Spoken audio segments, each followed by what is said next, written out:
First, we'll go to YouTube Studio, Settings, Permissions. If this shows up for you, skip to the next chapter in the YouTube timeline. And if it shows up like it did for me, you need to move your account to a brand account. So let's see how to do it. Click on your profile, your channel, then go to Settings.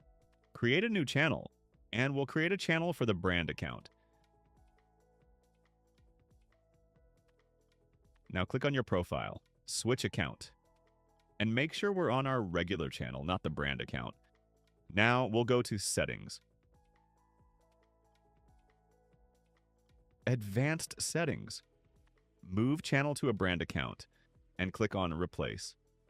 Click here and on Delete Channel, but first, to be sure, make sure the channel you're deleting is the one we just created for the brand account. And click on Move Channel. Now click here, Switch Account, and we'll go to our main channel.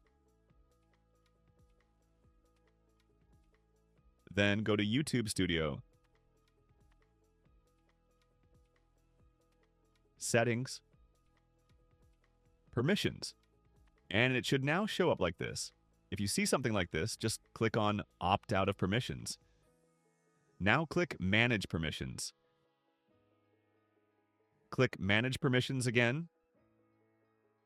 Click here. And here we'll choose the email of the account we want to move the channel to. Then click Choose a Role and click Owner and click Invite. Now, either you or the person who owns the email will need to accept the invitation. Once accepted, click Manage Permissions again.